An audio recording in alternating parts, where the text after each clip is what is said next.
Today on Healthy Living, we are talking about fatigue and reasons why you might not be feeling as energetic.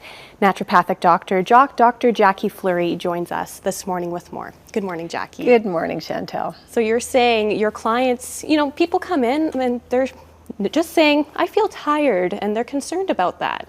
Well, I think it's probably the number one reason why people are seeking to get to the root of why they don't have the energy that they maybe used to have. And they'll go to see their doctor, and maybe their doctor will run some blood work, maybe check their thyroid, maybe rule out anemia. And then once there doesn't seem to be a really good reason for the fatigue, they may be told, well, you're just getting older, or maybe it's your hormones, or maybe you're stressed. And so I think that it's really important for people to know that there are typically underlying issues that can be explored further to get to the root of why they may be not feeling energetic. Okay, so then what are some reasons, factors why someone might be feeling fatigue and tired? Well, you know what? Sleep is a big one, so maybe not getting to bed early enough, or not being able to sleep through the night. But oftentimes if a person is falling asleep, staying asleep, and still not waking rested, there can be a combination of nutrient deficiencies. Maybe their vitamin D is low, maybe their B vitamins are low, maybe they're dehydrated, maybe they're just not drinking enough water.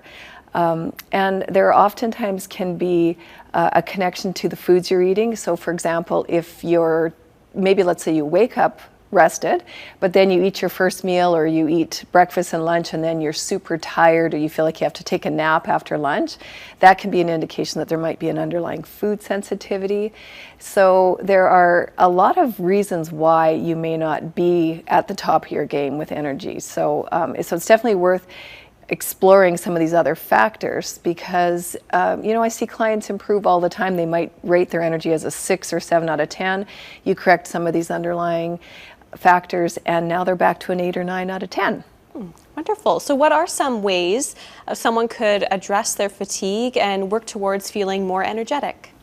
Well, definitely this time of the year, making sure that you're getting some bright light first thing in the morning. So as you know, the days are getting shorter, and it can be a little bit harder to get out of bed in the morning. So that bright light first thing in the morning can stimulate your cortisol and suppress your melatonin, which helps you feel more energy in the morning. 1.5 liters of water a day would be a good start. Making sure that there aren't foods that are aggravating your system. So you might not have hives or a histamine response when you eat foods, but it can actually be kind of tugging on your energy if you're not digesting or absorbing properly. And then, of course, getting to bed by 10 o'clock. We've talked about sleep before. So there are many things that we can do. And I think it's important for people to know that it is possible to feel more energy, that it isn't sort of a degenerative, spiral down into low energy as we get older. Okay, so just by adding in a few things to our routine, we could feel more well-rested. Absolutely. Okay, is there anything else, Jacqui, we should know about fatigue, or just how we could feel more energetic that you want to add? Well, of course, we don't want to forget about movement. So movement is medicine on so many levels, and sometimes we might not feel like we have the energy to get outside and get a little bit of exercise, but that really does stimulate your body's ability to, first of all, sleep better, but it also does get your circulation going and help energize you. So. Wonderful. Well, all about fatigue and ways we can feel more energetic today on Healthy Living with Dr. Jacqui Fleury. Thank you. Thank you.